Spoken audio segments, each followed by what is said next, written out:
Muito bem. O estudo de hoje, o Livro dos Espíritos, parte 3ª, Leis Morais, capítulo 10, Lei de Liberdade. Estamos no item 7, Conhecimento do Futuro, a partir da questão 868. Só para deixar gravado, registrado aqui no nosso áudio, nós somos a Sala Jesus e a Doutrina dos Espíritos. Trabalhamos diariamente, de segunda a sexta, das 9 às 10h30 até as quintas-feiras, e de sextas-feiras, das 9 às 10 horas. E nós trabalhamos aqui no Pautalk, na categoria Central and South America, e na subcategoria Brasil. Então, para aqueles que quiserem conhecer aqui ao vivo, sejam muito bem-vindos desde já. Bom dia, Elisa. Muito bem, nosso trabalho de hoje, então, Conhecimento do Futuro, ele é um tema que, sem dúvida nenhuma, desperta em nós uma curiosidade muito grande, porque quando se fala em conhecimento do futuro, algumas perguntas surgem em nossa mente, cujas respostas não são tão simples assim de encontrar. Primeira pergunta é se as previsões existem. São verdadeiras, são falsas, são fantasias, são realidades? Qual é exatamente a definição que nós damos para as previsões? Partindo dessa primeira pergunta, Kardec traz para nós uma resposta muito interessante aqui no nosso livro A Gênese, na teoria da presciência. Então, na previsão do futuro, nós temos previsões, presciência, pré-cognição, tudo que é pré, a gente usa esse prefixo, o pré, lembrando daquilo que vem antes, como o próprio nome pré-fixo. E é então estudado pelas religiões, estudado pela ciência, pela parapsicologia, e não podia ser diferente também pelo próprio Espiritismo. Só vou ler o primeiro parágrafo aqui do livro A Gênese. Kardec coloca: como é possível o conhecimento do futuro? Compreende-se a possibilidade da previsão dos acontecimentos que devam resultar do estado presente. Porém, não a dos que nenhuma relação guardem com esse estado, nem ainda menos a dos que são comumente atribuídos ao acaso. Não existem as coisas futuras, dizem. Elas ainda se encontram no nada. Como, pois, se há de saber que se darão? São, no entanto, em grande número os casos de predições realizadas, donde forçosa se torna a conclusão de que ocorre aí um fenômeno para cuja explicação falta a chave, porquanto não há efeito sem causa. É essa causa que vamos tentar descobrir, e é ainda o Espiritismo, já de si mesmo chave de tantos mistérios, que nola fornecerá, mostrando-nos ao demais que o próprio fato das predições não se produz com essa exclusão das leis naturais. Então é só esse primeiro parágrafo, mostrando por que houve o interesse de Allan Kardec, e juntamente também com aqueles que trabalhavam no desenvolvimento da doutrina, em estudarem a presciência. Quando nós falamos sobre se as previsões existem, nós lembramos que a própria Bíblia, o livro sagrado das religiões tradicionais do nosso Ocidente, tem ali uma série de revelações, uma série de previsões de aqueles que vão chegar, daquilo que vai acontecer. Temos até o grande livro Apocalipse, o livro das revelações, que faz ali uma previsão do fim do mundo, ou da transformação do mundo, com as suas alegorias, com os seus enigmas, um livro cheio de figuras que nós ainda não conseguimos decifrar. Na própria história, nós temos também aqueles que se destacaram pela capacidade de prever o futuro. Pessoal, me dá só um instantinho, por gentileza. Bom, voltando. Então nós falávamos ali sobre as revelações, e aí, então nós temos aqui, por exemplo, na própria história, vários indivíduos que se destacaram por essas previsões, como por exemplo Nostradamus, Edgar Cayce. Voltamos no tempo, ali temos as previsões das pitonisas, dos profetas, das sibilas, e tantos outros nomes que nós temos aí, cartomantes, temos ali nos tempos atuais, na época de Kardec não tinha, pelo menos ali próximo, para que pudesse fazer uma análise melhor.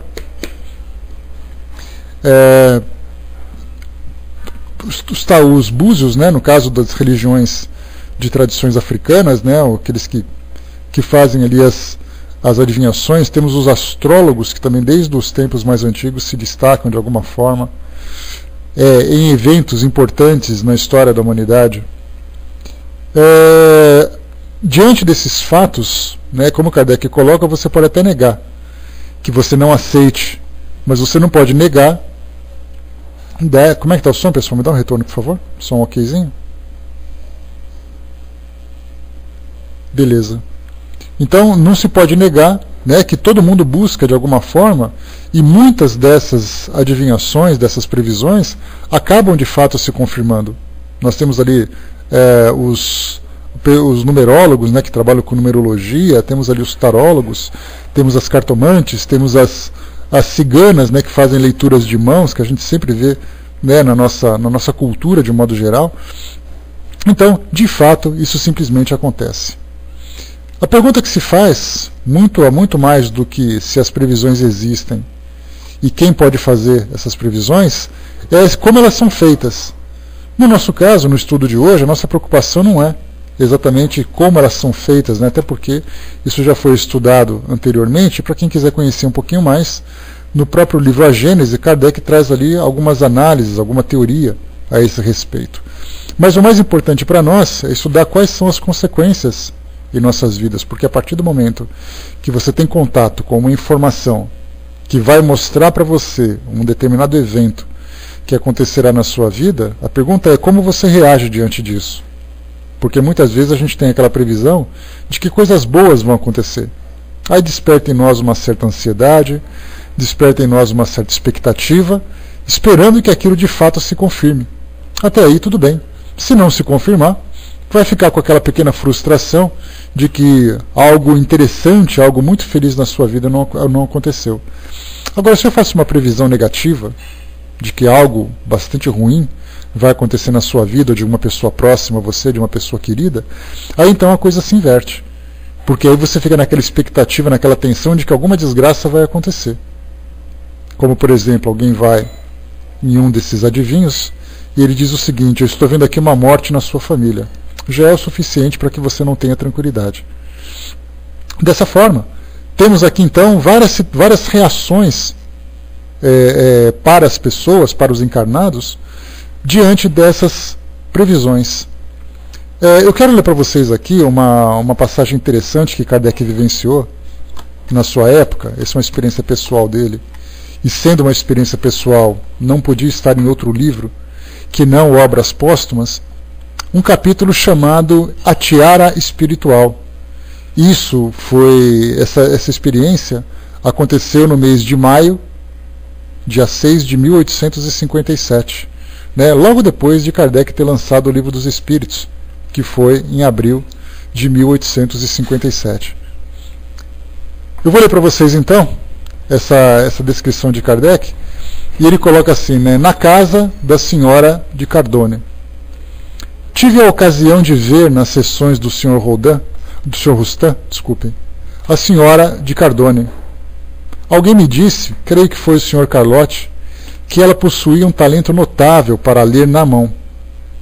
Jamais acreditei no significado das linhas da mão, mas sempre pensei que isso poderia ser, para certas pessoas dotadas de uma espécie de segunda vista, um meio de estabelecer uma relação que lhe permitisse, como aos sonâmbulos, às vezes dizer coisas verdadeiras.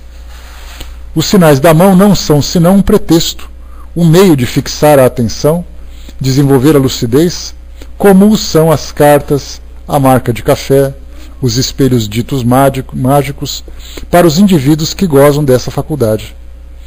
A experiência, mais de uma vez, me confirmou a verdade dessa opinião. Seja como for, essa senhora, tendo me convidado para ir vê-la, cedi ao convite, e eis um resumo do que ela me disse. Sois nascido com uma grande abundância de recursos e de meios intelectuais, força extraordinária de julgamento.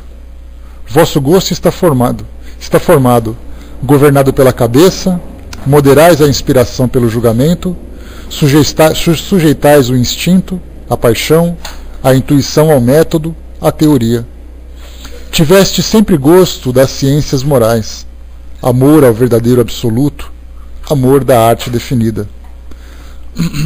Vosso estilo tem do número, da medida, da cadência, mas às vezes trocais um pouco da vossa precisão pela da poesia. Como filósofo idealista, vos sujeitastes às opiniões alheias. Como filósofo crente, sentis agora a necessidade de fazer seita. Benevolência judiciosa, necessidade imperiosa de aliviar, de socorrer, de consolar, necessidade de independência. Corrigi-vos muito lentamente da prontidão de vosso temperamento. Sois singularmente apropriado para a missão que vos está confiada, porque estáis mais feito para vos tornar o centro de desenvolvimento imensos do que capaz de trabalhos isolados. Os vossos olhos têm o olhar do pensamento. Vejo aqui o sinal da tiara espiritual. Está muito pronunciado, olhai. Kardec coloca, olhei, nada vi de particular. Que entendeis, disse eu, por tiara espiritual? Quereis dizer que serei Papa? Se isso devesse acontecer, certamente não seria nessa existência. Só um instantinho que eu perdi aqui o meu... Apertei um botão errado, só um instantinho aqui.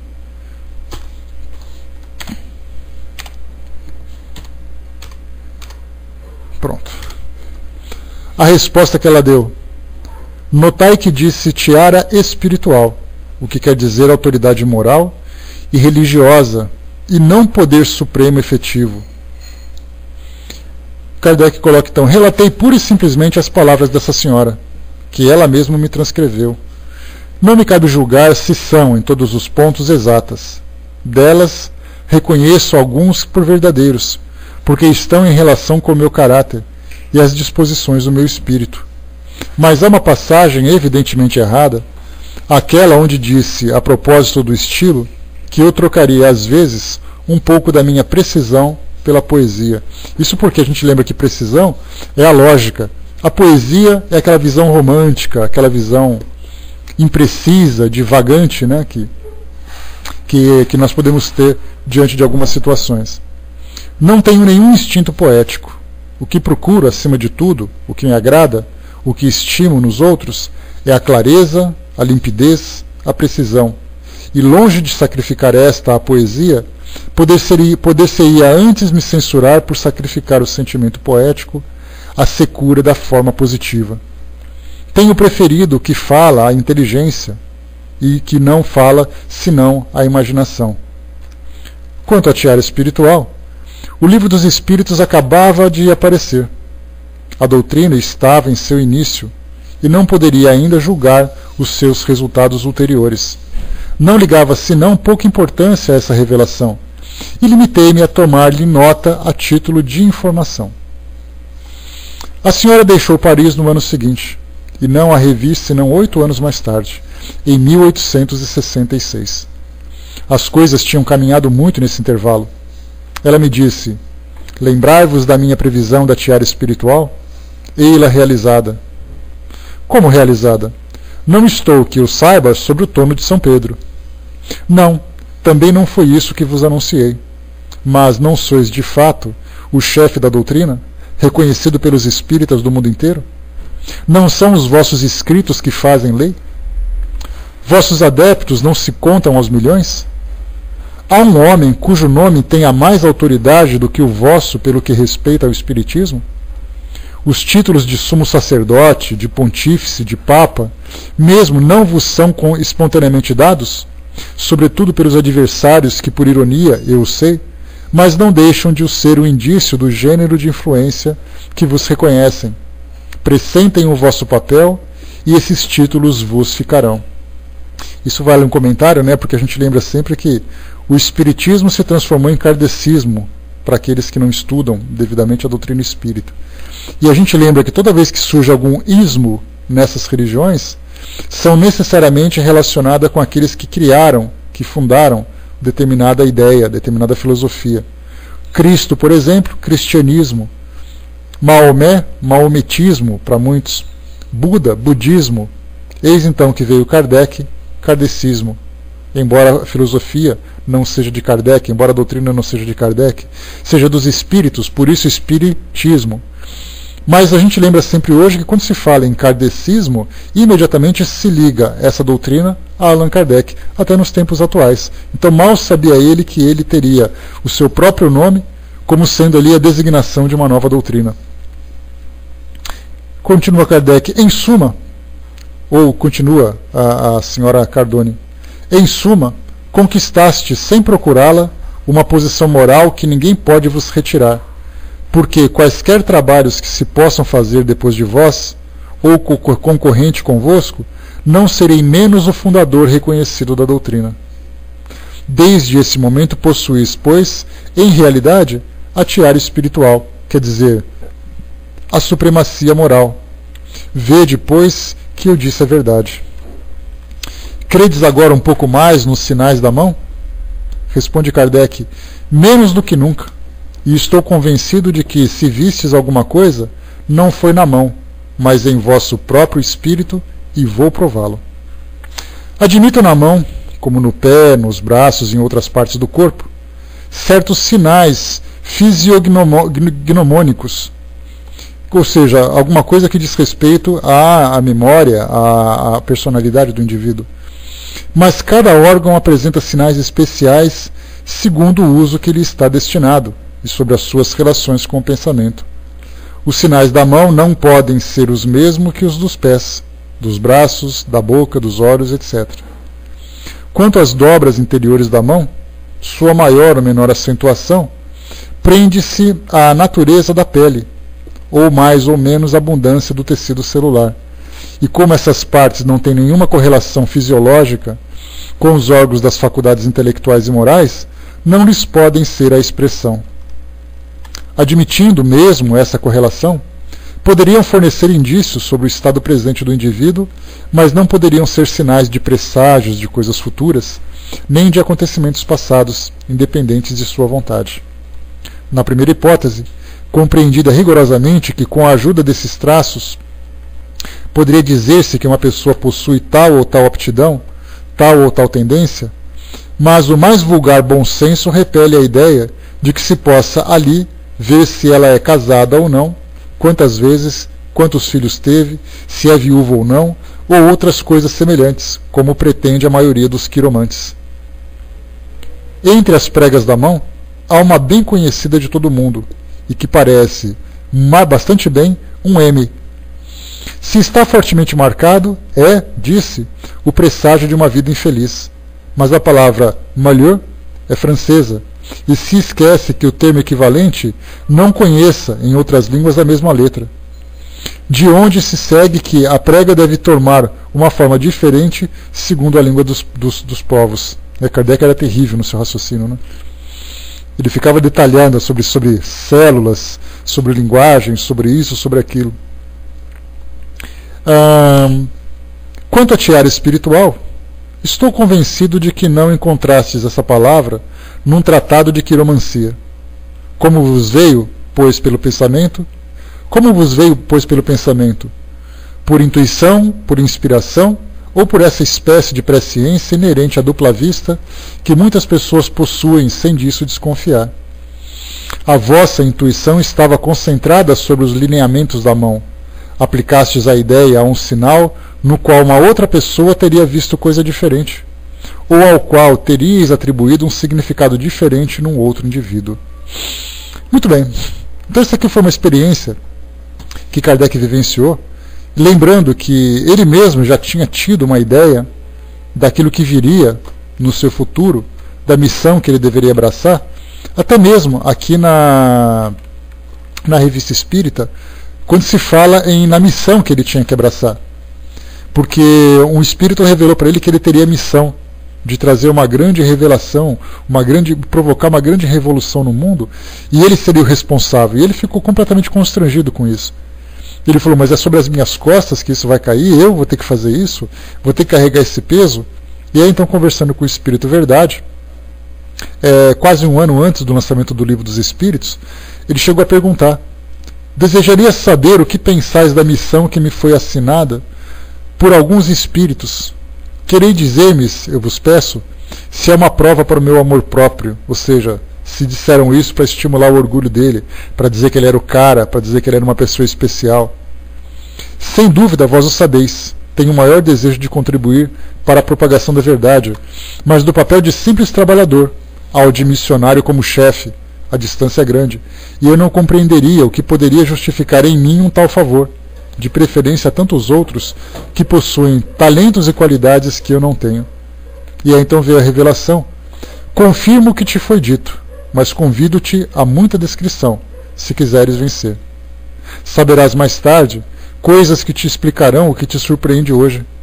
Não esqueceis que podeis vencer, como podeis falir. Nesse último caso, um outro te substituiria, porque os desígnios do Senhor não repousam sobre a cabeça de um homem. Não fales, pois, jamais da tua missão. Esse seria o meio de fazê-la fracassar. E aqui ele continua a história, que até seria interessante a gente continuar lendo, mas que para nós não interessa no momento. Mas a gente vê, né? Explica o Sentina. Então a gente tem o seguinte, né? Nessa questão, nessa experiência que Kardec vivenciou, a gente vê como ele é chato, né? Como ele é pouco romântico na coisa, né? A pessoa fala que eu li a sua mão, vi coisa, ele começa a detalhar, até que a pessoa muitas vezes dá aquela suspirada e fala assim, quer saber? Parei com você.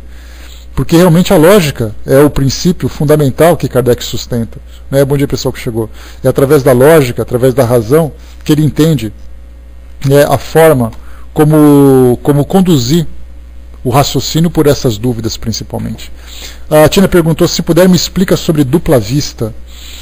A vista que a gente tem, né, isso sim, sem dúvida, Ronaldo, eu acho que o raciocínio dele não é um raciocínio chato, porque muitas vezes a gente vê alguns argumentos que são apresentados por aqueles que são muito céticos com relação a tudo, né? Não só com relação ao espiritismo, mas com relação ao desconhecido, com relação às religiões, às crenças de um modo geral. Então eles tentam na verdade, perguntar, tentam se aprofundar para derrubar aquilo que é apresentado. Enquanto Kardec, na verdade, ele pergunta para esclarecer. E ele mesmo diz, se por acaso alguma coisa vier e que realmente se comprove dentro da minha razão, eu aceito. E foi assim que aconteceu na época das mesas girantes. Ele foi convidado, né, pelos amigos dele, eu não lembro exatamente se era o Sr. Carletti, se era o Sr. Rustam, convidaram dizendo assim, olha, as mesas estão se mexendo e estão falando. E Kardec faz aquela clássica passagem, né? Eu só acredito se por acaso você comprovar que ela tem nervo, que ela tem cérebro, que ela pensa. E aí então Kardec foi até lá, observava, analisava com aquela sua razão, com aquela sua perspicácia, e comprovou que aqueles que atuavam sobre aqueles objetos, sobre aquelas mesas, eram inteligências que não estavam incorporadas.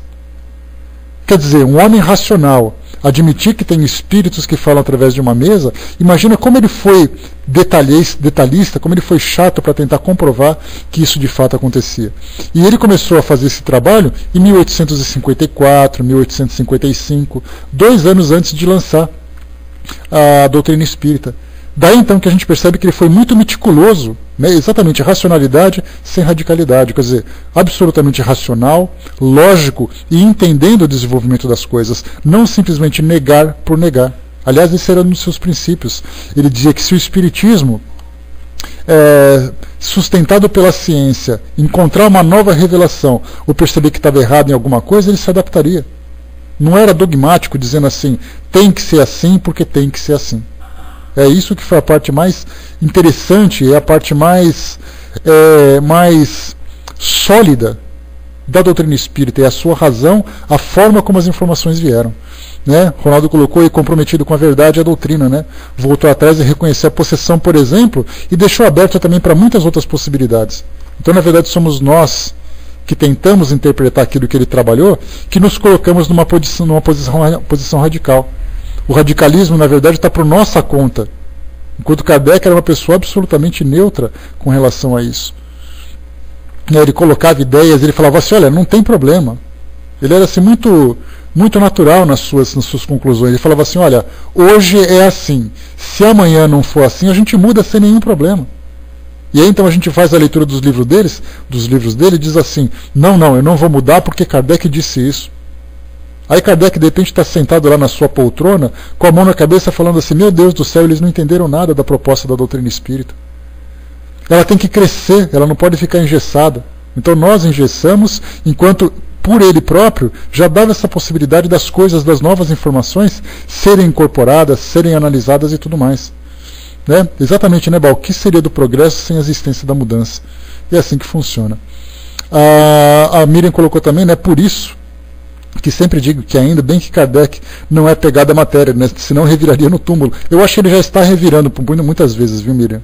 A gente vê debates calorosos dentro de irmãos de doutrina que são tão radicais que Kardec deve estar ali rolando no túmulo, coitado. Né, o Nando colocou também, hoje em dia o povo não deixa, já dizem que Kardec, que contraria Kardec, né? O dia que vocês me virem nessa condição de radicalismo, me chamem a atenção. Vaninha, pode me batonar se você quiser, tá? Porque isso significa que eu estou saindo dos meus próprios princípios, de aceitar aquilo que progride, aquilo que cresce, aquilo que evolui, sem, entretanto, distorcer a realidade que foi apresentada até então. Né?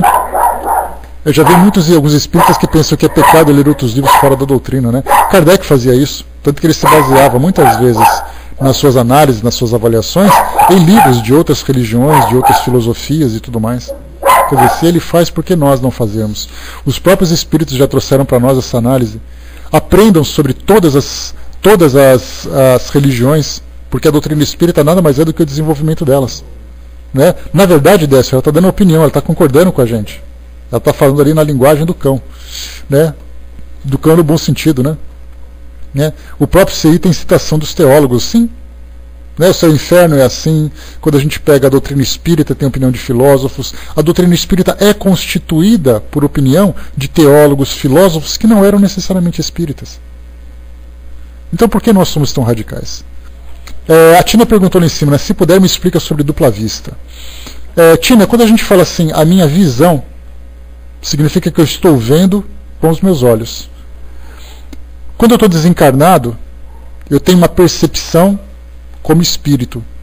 Mas muitas vezes eu encarnado consigo ver com os meus olhos e consigo também ver aquilo que acontece em torno de mim no plano espiritual.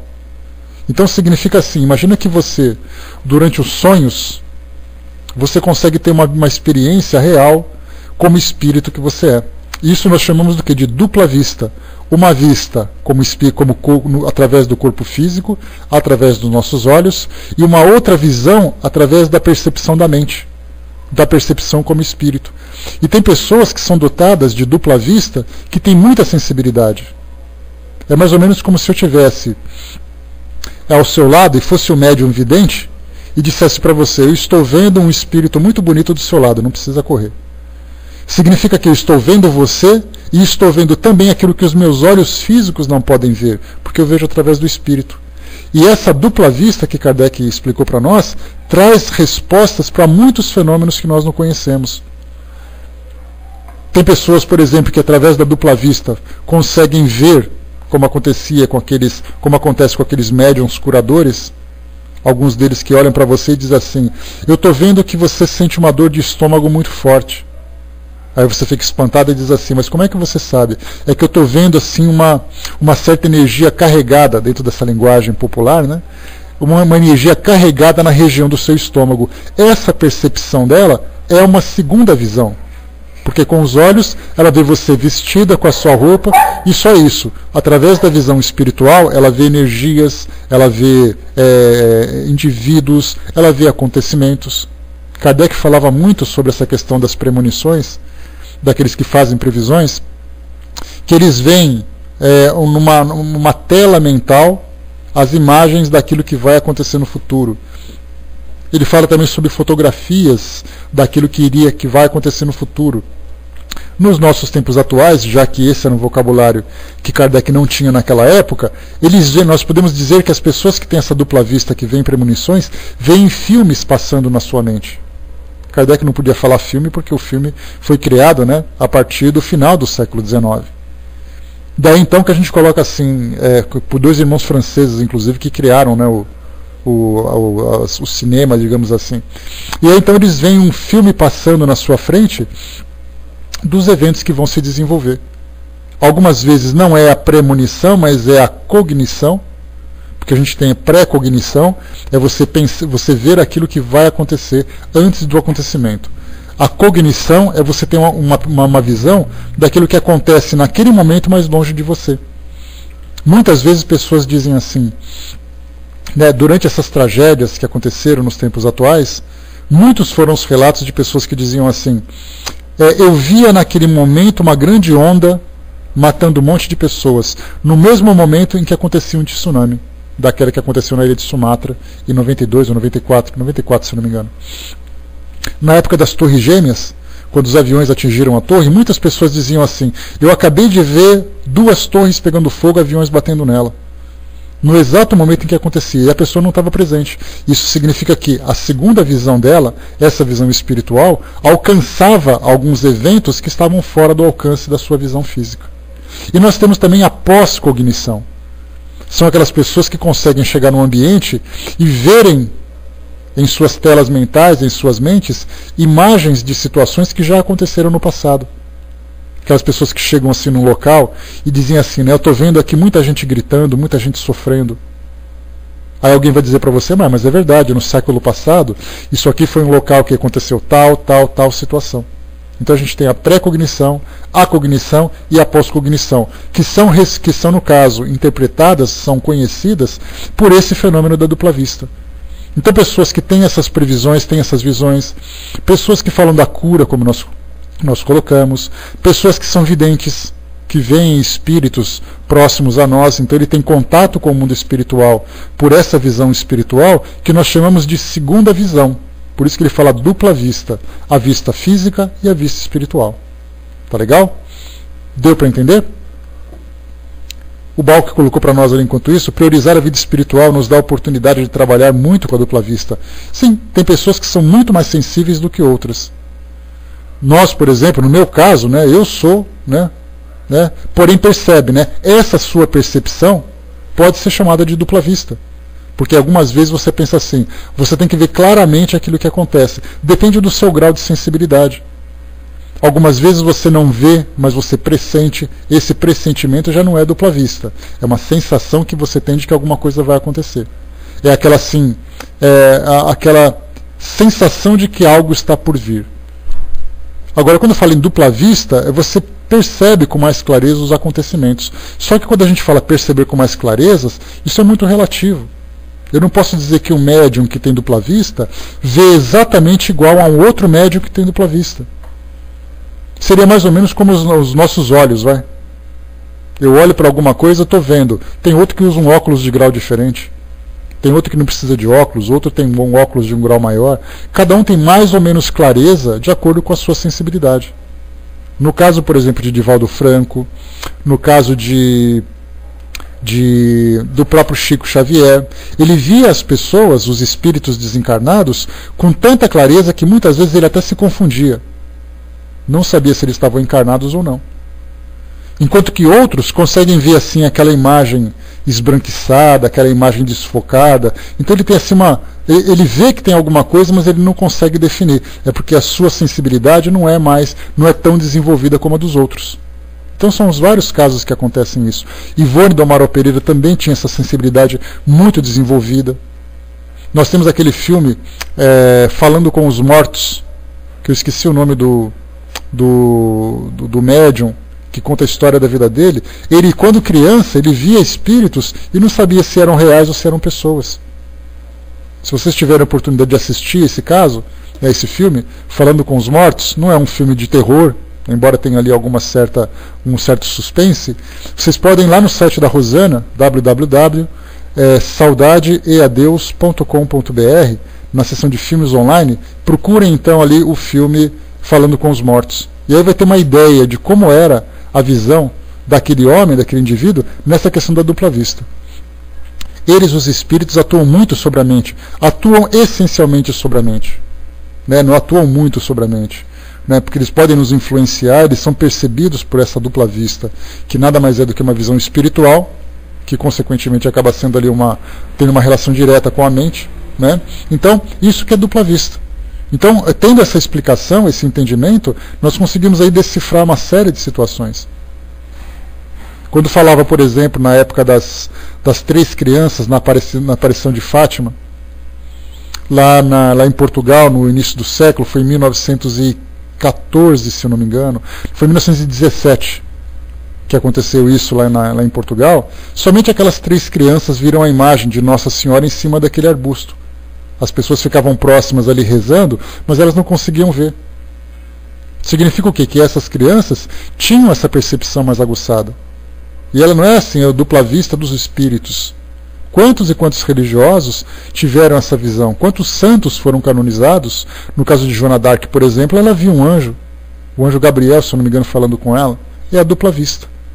Então, quer dizer, a dupla vista é a segunda visão, a visão do espírito. Eu, por exemplo, mal consigo ver a primeira vista, né? A dupla vista, então, nem fala. Nessa encarnação, com certeza, nada vai acontecer. Então a gente vê, né? A Vaninha colocou lá em cima, um conhecido meu via a cena antes dela acontecer. Certa vez, andando pelo aterro do Flamengo com um amigo, ele comentou sobre um acidente horrível. Um amigo falou que ele era maluco, pois não via nada. Na volta, o acidente estava lá. Pois é, essa é a questão da dupla vista. Né? Essa que é a questão. Tem tripla vista, Fernanda? Pois é, a visão física, a visão do óculos e a percepção espiritual. Esse, então, é bem dotado, né? Então, a gente, como eu falei para vocês, a gente não vai entrar na fisiologia do fenômeno. Como é que esse fenômeno... Pois tá certo, né? Nesse caso, só para lembrar um pouquinho, Tina, só para você entender um pouquinho mais, Kardec descreveu uma experiência com uma senhora, se não me engano foi na Revista Espírita, que ela era cega. Mas embora ela fosse cega, ela conseguia ter a visão do mundo espiritual. Então ela tinha ali a sua segunda visão, estava ali ativa, enquanto que a sua primeira visão, que seria a visão física, estava completamente inativa por uma doença degenerativa nos seus olhos. Então ela conseguia ver pelo espírito, ela conseguia fazer descrições bastante precisas, inclusive, mas fisicamente ela não conseguia enxergar. E as pessoas ficavam espantadas, né? Como é que você consegue fazer isso? Como é que é isso? Como é que é aquilo? Exatamente por não entenderem exatamente o que é essa segunda visão. Como muitas vezes a gente lembra sempre que essa dupla vista, ela tem assim, nós utilizamos dupla vista, mas em várias religiões, né, em vários segmentos, né, da sociedade, em termos de misticismo e tudo mais, eles dão um nome diferente. Para os hindus, por exemplo, eles falam do terceiro olho, que é aquele olho que fica no meio da testa, que tem uma percepção além da matéria, uma percepção metafísica. Esse terceiro olho, dentro dessa visão religiosa, é exatamente essa dupla vista. Que embora você não veja um terceiro olho na testa da pessoa, você sabe que ela tem essa percepção mais aguçada. Então cada religião dá um nome, porque as experiências, outros falam que tem um dom divino, outros falam de terceiro olho, outros falam de dupla vista, e cada um dando ali a sua ideia.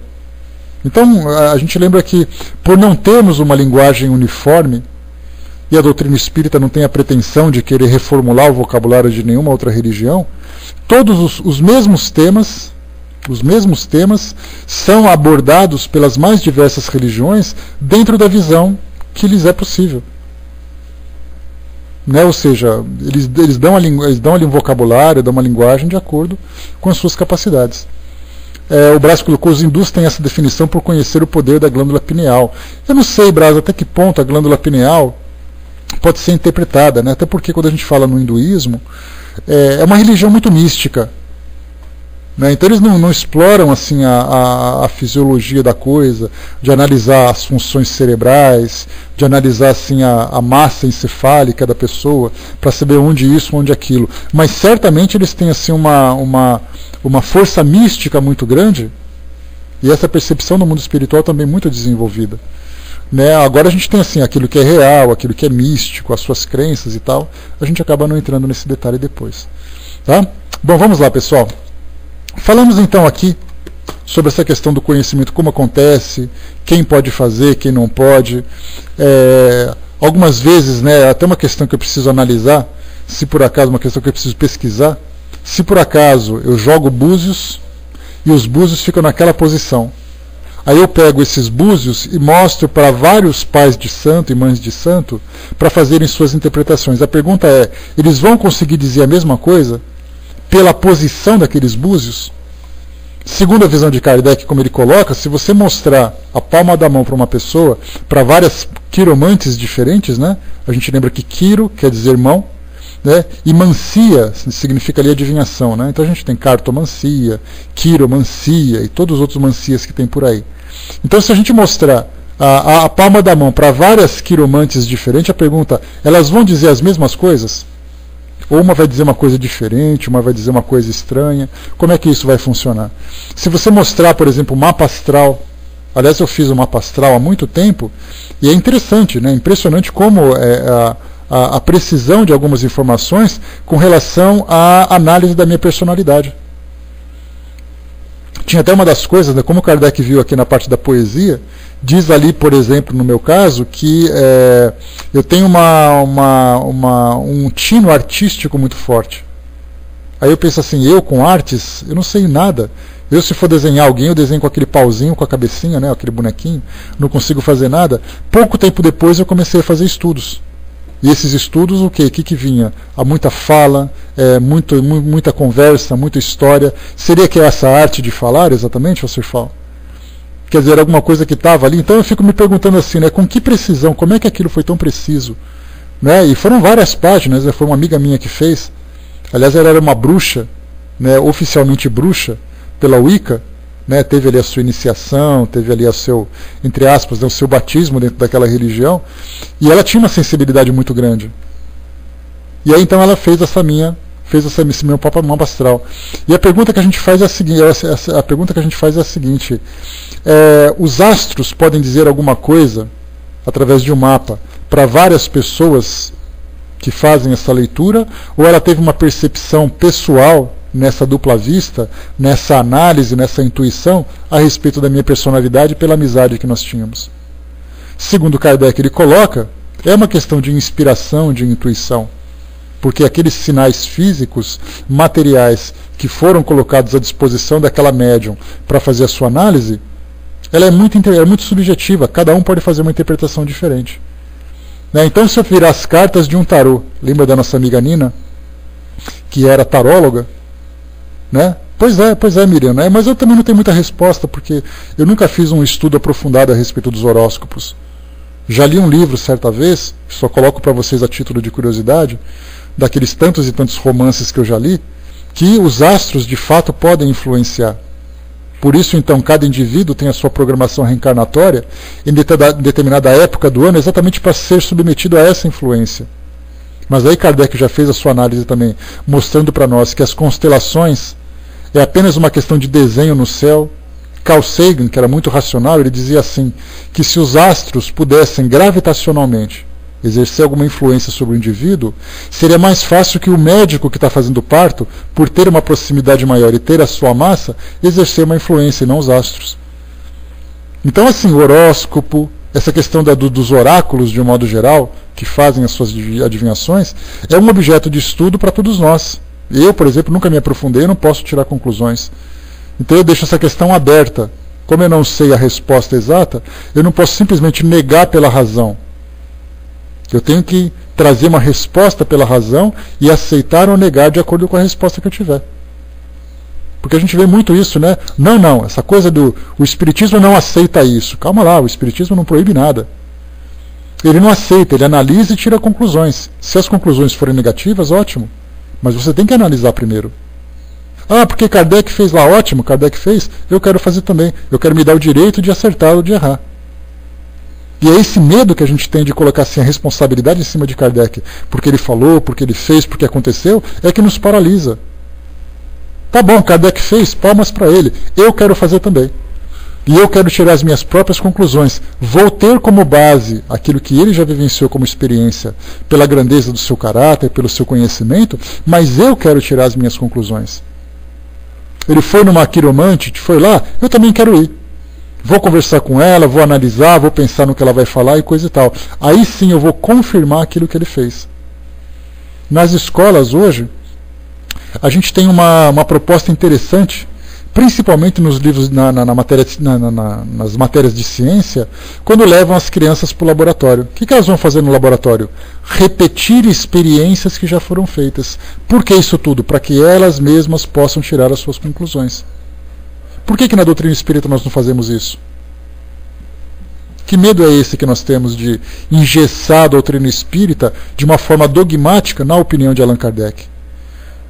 Ele tem a sua excelência pelo trabalho que ele realizou, mas eu posso me dar o direito de também fazer. E até mesmo de discordar dele se eu quiser. Se as minhas conclusões forem lógicas. Porque muitas das experiências que ele vivenciou, no presente ele teria muito mais a aprender também.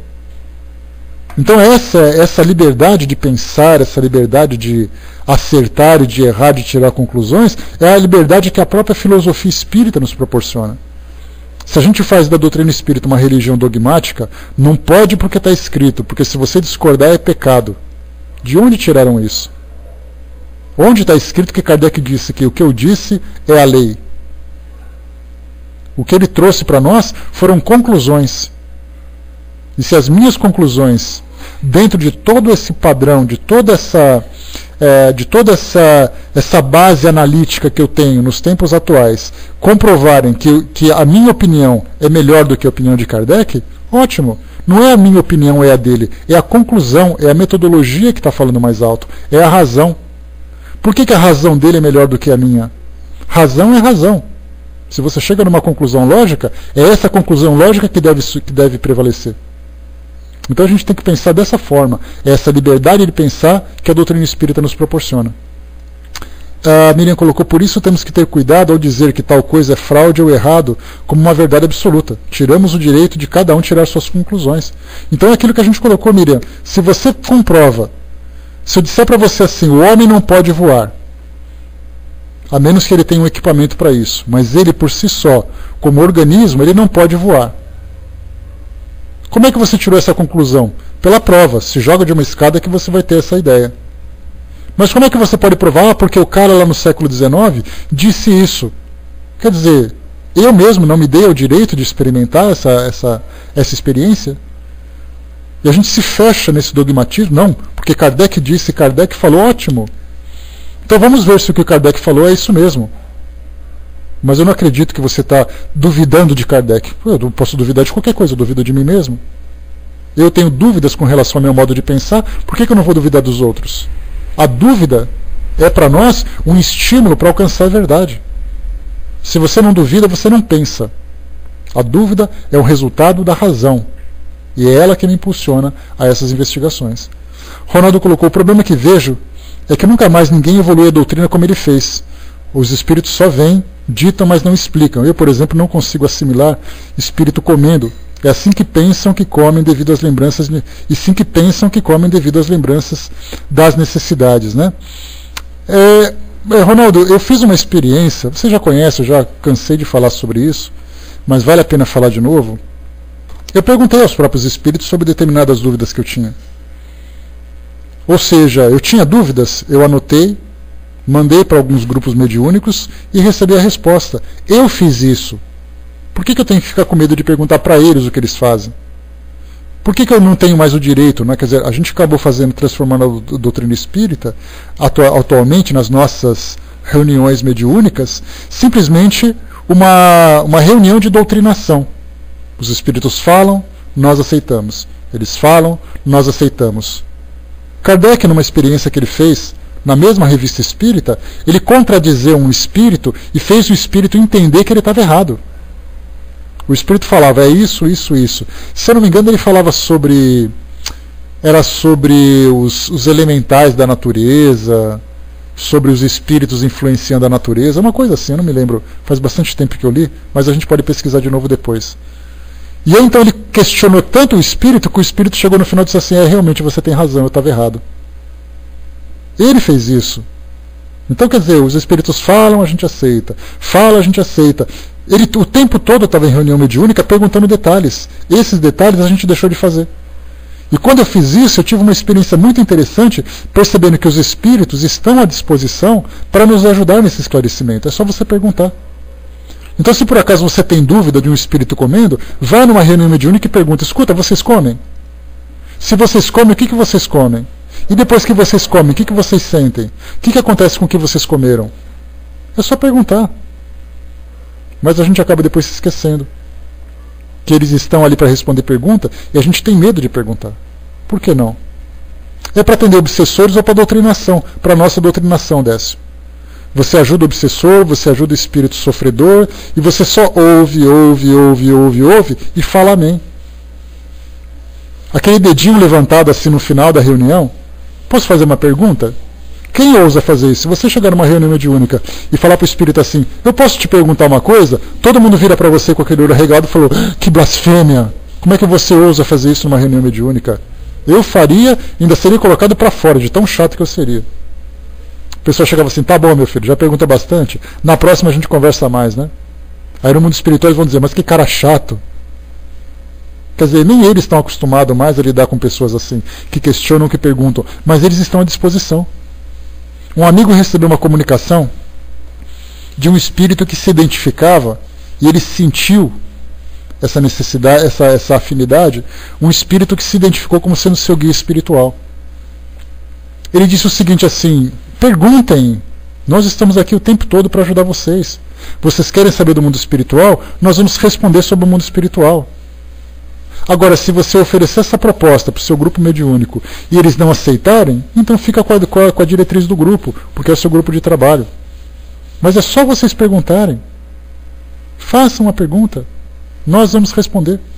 E aí então nós vamos tirar a conclusão e analisar. Você perguntou para um espírito, ele te deu uma pergunta, assim, uma resposta que deu aquela coçadinha na orelha, pergunta para outro espírito, pergunta para outro. Eu vou chegar, por exemplo, aqui para... Deixa eu pegar aqui, o Acerfal. O Acerfal, como é que é a vida na Suíça? Ela fala, na Suíça é assim, assim, assim. Aí eu pego a Fernanda e falo, a Fernanda também mora na Suíça. Fernanda, me explica mesmo, é assim que acontece? Eu não estou duvidando dela, mas é uma informação que para mim algumas vezes surgem dúvidas. Que medo que eu tenho de perguntar para vocês duas? Não, eu não posso fazer porque senão a Acerfal vai ficar ofendida. Se ela ficar ofendida é porque ela não é minha amiga. É porque ela é muito orgulhosa, ela se acha dona da verdade. E não é assim. Ela vai dizer assim, você está duvidando? Pergunta para a Fernanda para você ver. Aí eu vou lá, Fernanda, é assim mesmo. Então esse tipo de relação com o mundo espiritual, nós infelizmente perdemos. E é por isso que nós temos tantas informações contraditórias. Um grupo acha que tem, o outro grupo acha que não tem, um grupo se acha melhor do que o outro, porque cada um está tirando a sua própria conclusão e se acha dono da verdade. Pergunta para o espírito, por que eu vou ficar discutindo com você se existe ou não colônia espiritual? Eu vou perguntar para o espírito, não vou perguntar para você. E foi o que eu fiz. Perguntei para 3 grupos mediúnicos diferentes, os 3 disseram, as estruturas do mundo espiritual existem. Mas Kardec não disse, mas os espíritos disseram. 3 não está bom para você, vou perguntar para 10 então. E olha que já tive várias respostas de comunicações espontâneas que falaram dessas mesmas estruturas. O espírito falava assim, eu estava no meu quarto mexendo com os papéis, de uma pessoa completamente fora desses grupos. Uma falou, o outro espírito falou, um outro centro espírita falou. Quer dizer, existe uma unanimidade nessas ideias. Eu tirei essa conclusão. Portanto, eu acredito nessas estruturas. Mas não está escrito na codificação, ótimo. Então eu vou continuar perguntando para outros espíritos.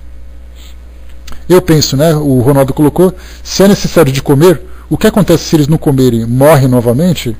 Na verdade, a gente pensa, nem entrar nessa questão, Ronaldo, porque a gente não tem nem tempo para poder falar sobre isso, mas assim, se você colocar, por exemplo, assim, se você tem sensações, exatamente, Brás, se você tem sensações, e essas sensações não são satisfeitas, você sofre por isso.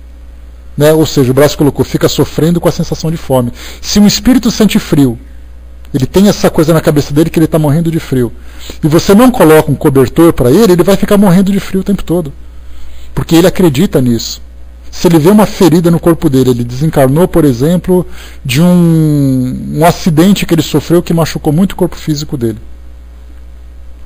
E nesse machucado que ele teve, ele se vê no mundo espiritual, mas eu estou sangrando, eu estou me machucando, coisa e tal, me ajuda aqui. Se você não ajudar, ele vai continuar sofrendo, porque a mente dele criou essa imagem, criou essa sensação.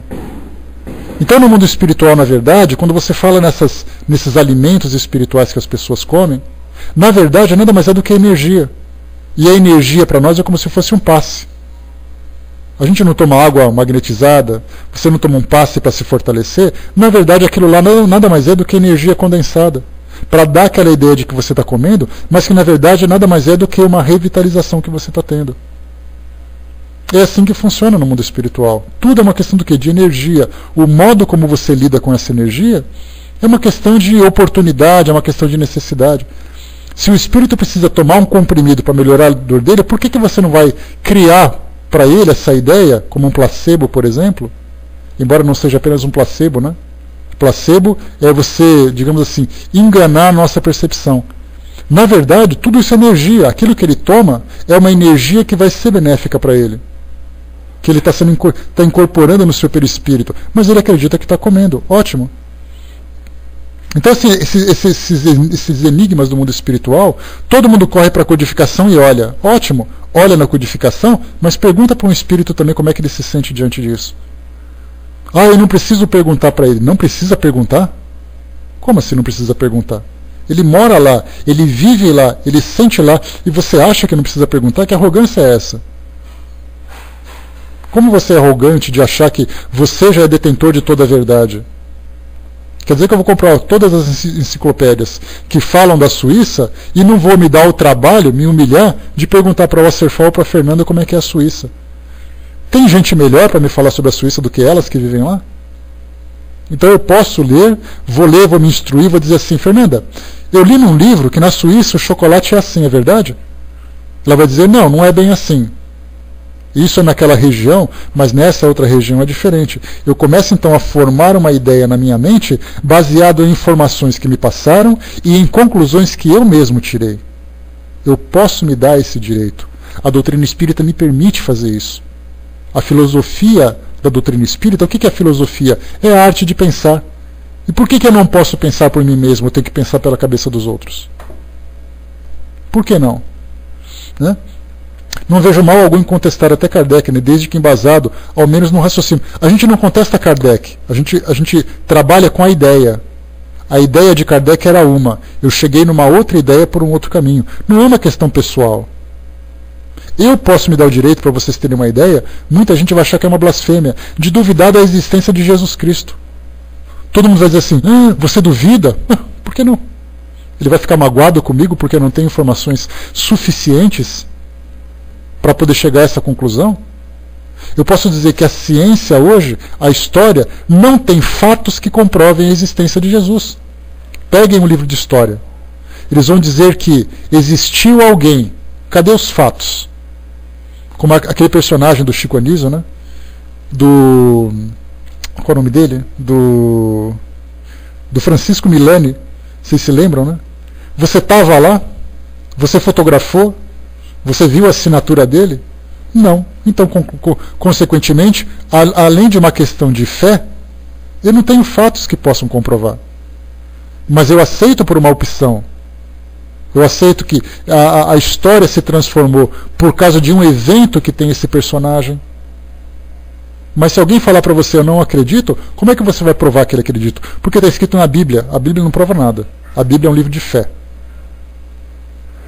Simplesmente assim. Então a gente pode duvidar de tudo. Um fato que a doutrina espírita nos permite é: a doutrina espírita não proíbe absolutamente nada. Ela te dá o direito de chegar às suas próprias conclusões, conduzindo o seu raciocínio. É assim que funciona. Né? Eu, por exemplo, não creio que ele era um espírito puro, mesmo que Kardec o coloque como puro. Pois é, a diferença é assim: o que vai fazer de diferença se ele era puro ou não? É uma questão doutrinária. Alguns aceitam, outros não aceitam. Vamos aos espíritos e perguntamos para eles: escuta, como é que vocês consideram Jesus na sua elevação? Ele era puro mesmo? É só perguntar para quem estava lá. Aí a gente vai ter que analisar qual é o grau de fé que o espírito tem, se por acaso ele tem uma crença muito forte, porque ele vai dizer: é claro que ele era puro. Se ele acredita e ama Jesus com todas as suas forças, é óbvio que ele vai dizer isso.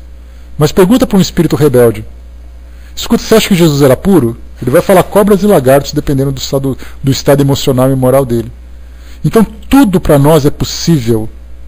O que nós precisamos fazer é simplesmente nos dar ao direito de pensar. E as conclusões que nós chegarmos são essas conclusões que vão fortalecer as nossas convicções. Você acredita mesmo na doutrina espírita? Acredito. Mas assim, de todo o coração, de todo o coração. Por quê? Porque para mim ela é lógica. Ela conseguiu chegar não apenas no meu coração, mas conseguiu chegar na minha razão, conseguiu chegar na minha mente. É por isso que eu acredito com toda a convicção. Eu não acredito porque eu gosto, porque isso, porque aquilo. Né? Então, dessa forma a gente vê como funciona. Esse é o problema que a gente acaba enfrentando, né, Scorpion? Se a gente pensa assim que um é melhor do que o outro, como é que a gente vai ficar então? Né? Nós somos ali o raspo do tacho, né? Pela nossa condição atual. Então, é dessa forma que a gente coloca. Certamente era um espírito de grande elevação, é um espírito que tinha grande mérito. O rótulo que a gente vai dar para ele vai depender do quê? Do nosso grau de conhecimento, do entendimento do que é pureza, quais são os níveis espirituais e essas convicções que a gente tem que ter. Então não tenhamos medo de pensar, meus amigos. Não tenhamos medo de duvidar. Mas também não basta ter uma dúvida vazia. Se você tem dúvida, você tem que buscar a resposta. Muita gente duvida e se fecha. Ah, eu duvido, eu não acredito não. Você já buscou alguma coisa melhor? Ah, não tive tempo. Então guarda a sua dúvida para você.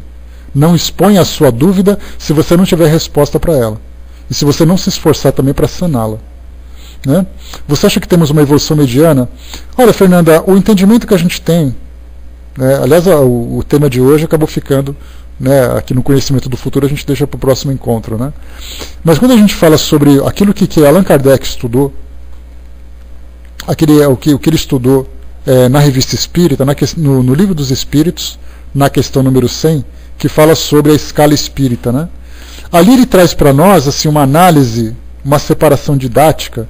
Ele separou assim por classes, né? Como se fosse numa escola. Cada espírito numa classe, de acordo com o seu comportamento, seu entendimento, como consequência das suas ações e tudo mais. E ele fala dos espíritos que são extremamente perversos. Nós não somos assim. Pelo menos não genericamente, não individualmente, não coletivamente, né? Sim, né? Mas assim, no caso assim, os espíritos muito perversos, não sou perverso. Os espíritos assim extremamente egoístas, eu não posso dizer que eu sou egoísta. Tem aqueles espíritos que não são bons e não são maus. Já estou mais ou menos ali. Tem aqueles espíritos que já são um pouquinho melhores, que já pensam muito mais nos outros do que nos anteriores, do que em si mesmo. Não chego a tanto, né? Eu ainda sou um pouquinho egoísta nesse sentido. Tem aqueles espíritos que já não sentem mais o egoísmo dentro de si. Estou longe disso. Tem aqueles espíritos que já se depuraram completamente. Estou lá longe. Estou no fundo do poço. Então assim, a gente vai se colocando como aqueles indivíduos ainda indiferentes. Né? Ou seja, tem um pouquinho de bem, tem um pouquinho de egoísmo, e aí então vai chegando aquelas situações. Né? Então essa escala espírita de Kardec, ela é bem lógica.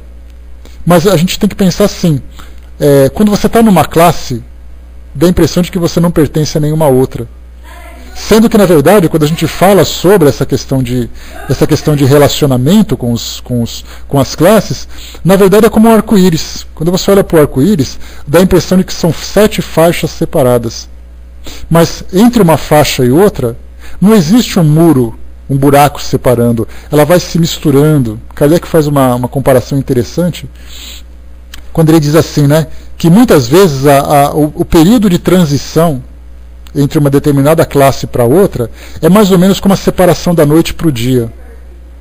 E nessa separação da noite para o dia, você vai vendo assim o sol se pondo, vai escurecendo, ou no caso vai amanhecendo, né? Então você percebe que não existe assim, você ligar uma lâmpada ou você apagar uma lâmpada.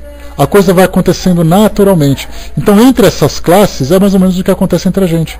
A gente passa de uma fase de transição para outra conforme os méritos, conforme as conquistas, conforme aquilo que você vai depurando, vai aprendendo, simplesmente assim. Né? O Hermes colocou, seria bom diferenciar inferioridade com imperfeição. Né? Eu já falei para vocês que inferioridade e superioridade é uma questão de perspectiva. Quem aqui se considera rico? Se você analisar um sheik árabe, por exemplo, todo mundo vai dizer, estou longe de ser rico. Agora, se compara com um africano que vive numa tribo, você é rico comparado com ele. Então, quer dizer, inferioridade, superioridade é uma questão de perspectiva. E imperfeição também. Imperfeição, quer dizer, todos nós somos imperfeitos pelo fato de não sermos perfeitos. Por exemplo, Joana de Ângeles é um espírito perfeito? A menos que ela se considere um espírito puro. Ela é pura? Não, então ela é imperfeita. Dr. Bezerra de Menezes, ele é um espírito imperfeito? Sim. Mas ele é mais perfeito que eu? Sem dúvida. Mas e comparado com Jesus? Não, ele não é tanto. Então, imperfeição e inferioridade depende do ponto de referência que a gente tem. Assim que funciona. Né? Scorpio colocou: sou uma pessoa boa para os outros, mas apenas eu conheço meus pensamentos, né? São absolutamente negros. Mas apesar de eu gostar até de doar minha vida pelas pessoas, também sinto muita vontade de liberar esses sentimentos em mim. Né? Aceitei que eu sou os dois. Cada um sabe os monstrinhos que carregam dentro de si mesmo, né, Scorpio? O grande mérito que a gente tem é reconhecer esses monstrinhos e contê-los, para que eles não possam se manifestar e prejudicar e fazer o mal que eles têm vontade de fazer. Todo mundo é assim. A gente tem ali, né, o ego, o superego e o id, que são três, digamos assim, camadas da nossa personalidade, conforme os psiquiatras hoje... posso sim, Fernanda? Conforme os psiquiatras hoje colocam. O nosso ego é aquilo que nós somos. O superego é o juiz da consciência. E o id é aquele monstrinho que está guardado lá no nosso porão. Se a gente deixar aquele carinha sair de lá, ele vai fazer uma bagunça que a gente não imagina. E quando a gente consegue contê-lo, identificá-lo e contê-lo, já mostra uma evolução muito grande no nosso autoconhecimento e na nossa busca de elevação. Então todos nós temos isso. Por isso nós estamos no mundo de provas e expiações. Do contrário, se disser assim, não, eu já sou perfeito, é olhar aquela pessoa que está pegando comida no lixão e ele se achar melhor do que o outro. Não, eu estou no lixão, eu sou melhor do que você porque eu estou aqui no alto. Você está lá embaixo. Quer dizer, duas pessoas no lixão, conversando sobre quem é melhor, que é pior, e os dois no lixão não se dando conta que eles estão pisando no lixo. Mais ou menos assim, a gente vê pessoas orgulhosas, pessoas humildes, todas elas vivendo nesse mesmo ambiente. Então, meus amigos, para a gente poder fechar por aqui, a gente acabou entrando muito mais nesse campo da filosofia, do pensar, né, vamos ali jogar um pouco das nossas ideias para fora para ver no que dá. Então a gente chegou a essa conclusão. Né? Então a gente deixa aqui o nosso tema, que é exatamente aqui as consequências do conhecimento do futuro, para o nosso próximo encontro. Então é dessa forma que eu particularmente vejo a doutrina espírita. Eu não vou dizer para vocês que essa é a melhor forma de vivenciá-la, porque para mim essa é a melhor forma. É eu ter a liberdade de pensar. Né? E cada um vai vivendo de uma forma muito subjetiva essa experiência com essa crença. Afinal de contas, né, toda a crença ela é muito pessoal. Ela é formada pelas experiências, pelo conhecimento, pela vivência que teve. E é assim que a gente vai sempre trabalhando. Tá? O nosso trabalho, Ronaldo, todos os dias, dias úteis, né, de segunda a sexta, às 9 horas da manhã. De quinta-feira a gente acaba às 10h30 e de sexta a gente acaba às 10, que é um trabalho específico de reflexões, né, em torno do livro Vinha de Luz. Mas é de segunda a sexta, em torno desse horário. Lembrando que hoje é quinta-feira, na próxima quinta-feira, nosso tema livre. Por isso, então, né, as perguntas que vocês fizerem, a gente tenta aqui debatê-las e responder da melhor forma. Então, na próxima quinta-feira, no dia 31 de maio, é sempre a última quinta-feira do mês. Tá legal? Bom, pessoal, legal, seja sempre bem-vindo, Ronaldo. Então, a gente vai fechando por aqui, pessoal. Embora nós tenhamos ainda 3 minutos, né, para cumprirmos aqui o nosso tempo, é importante que a gente tenha uma base doutrinária bem elaborada, né? Mas essa base bem elaborada são direções que o nosso raciocínio deve seguir. A base doutrinária não é para eu pisar e ficar ali paralisado confortavelmente, sem que nada me abale, sem que nada eu precise fazer. Na verdade, quando a gente tem uma base doutrinária, é um caminho. É assim, olha, eu estou te apontando aquele caminho. É o caminho que a doutrina espírita está me apontando. Se você quiser seguir por lá, você vai ter que seguir construindo também esse próprio caminho. Porque a nossa crença, a nossa fé, ela se torna muito mais fortalecida quando nós estamos convictos de que ela é real. Mas para que essa convicção seja realmente real, eu preciso trilhar todos esses caminhos passo a passo. Isso é que é importante. Né? Então, fechando por aqui o nosso trabalho, eu vou passar para a Fernanda para fazer